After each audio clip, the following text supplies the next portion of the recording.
السلام علیکم ورحمۃ اللہ وبرکاتہ۔ الحمد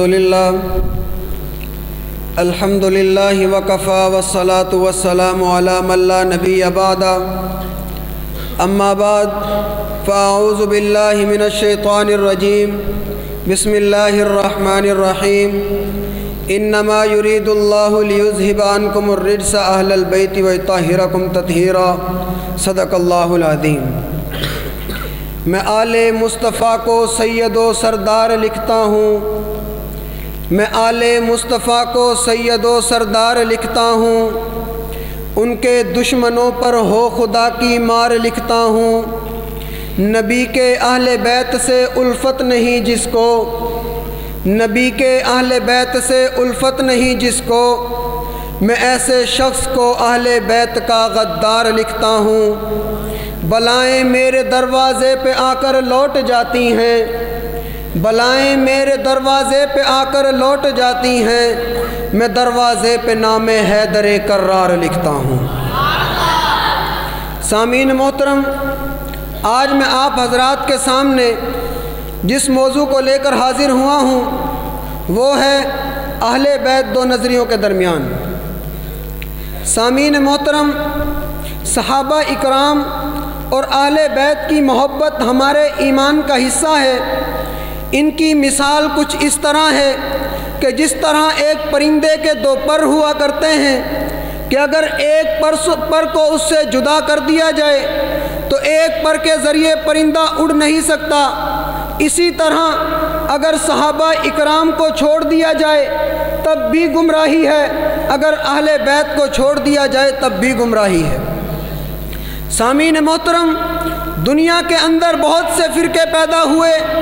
ایک فرقہ وہ پیدا ہوا کہ جس نے اہل بیت کے دامن کو تھام کر صحابہ کے دامن کو چھوڑ دیا۔ دوسرا فرقہ وہ پیدا ہوا کہ جس نے اہل بیت سے بغض رکھا۔ سامعین محترم، یہ دونوں فرقے گمراہ ہیں۔ جس طرح آقا علیہ السلام نے حضرت علی رضی اللہ تعالی عنہ سے فرمایا کہ اے علی تیری مثال اس طرح ہے جس طرح حضرت عیسیٰ علیہ السلام کی مثال تھی۔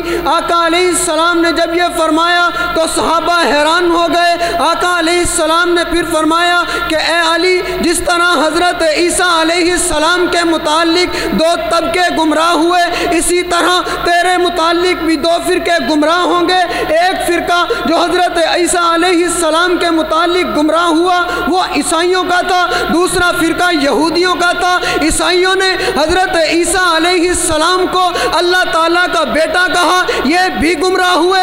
دوسرے نے حضرت عیسیٰ علیہ السلام کو نعوذ باللہ برا بھلا کہا، یہاں تک کہ نعوذ باللہ انہوں نے حضرت عیسیٰ علیہ السلام کو ذلیل انسان تک کہا۔ ان کی والدہ محترمہ حضرت مریم علیہ السلام پر تہمت بھی لگائی۔ یہ فرقہ بھی گمراہ ہے۔ دونوں فرقے گمراہ ہوئے، دونوں جہنم میں جائیں گے۔ اے علی تیرے متعلق بھی دو فرقے گمراہ ہوں گے۔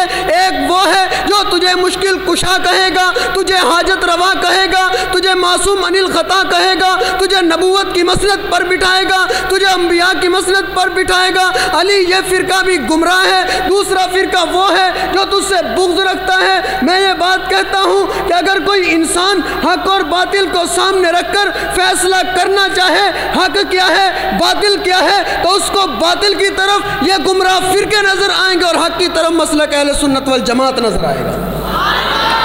سامعین محترم، ہمیں ہمارے اکابر نے یہ درس دیا ہے کہ اللہ نے ہمیں دو ہاتھ دیے ہیں، ایک ہاتھ میں صحابہ کا دامن ہے، ایک ہاتھ میں اہل بیت کا دامن ہے۔ اگر صحابہ کے دامن کو تھام کر اہل بیت کو چھوڑ دیں تب بھی گمراہ ہیں، اگر اہل بیت کے دامن کو تھام کر صحابہ کو چھوڑ دیں تب بھی گمراہ ہیں۔ دیکھیے جس فرقے نے حضرت علی سے اہل بیت سے بغض رکھا ان کے عقائد کیا ہے؟ ان کا ایک عقیدہ یہ ہے، وہ کہتے ہیں کہ نعوذ باللہ حضرت علی نے جو حضرت ابو بکر سے خلافت کی بیعت لی تھی اس میں وہ دل سے خوش نہیں تھے، وہ اپنے آپ کو خلافت کا زیادہ حقدار جانتے تھے۔ ان کا دوسرا عقیدہ یہ ہے، وہ کہتے ہیں کہ حضرت ابو بکر کے پیچھے، حضرت عمر کے پیچھے، حضرت عثمان رضی اللہ تعالیٰ عنہ کے پیچھے حضرت علی نے جو نمازیں پڑھی تھی وہ گھر میں جا کر ان کو دوبارہ دہرایا کرتے تھے۔ ان کا یہ بھی غلط عقیدہ ہے۔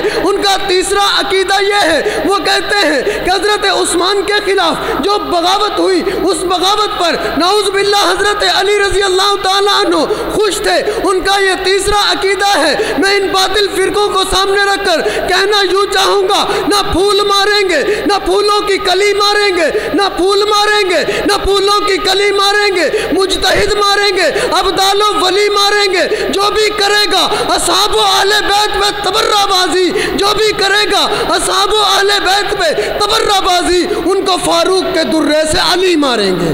وما علینا الا البلاغ۔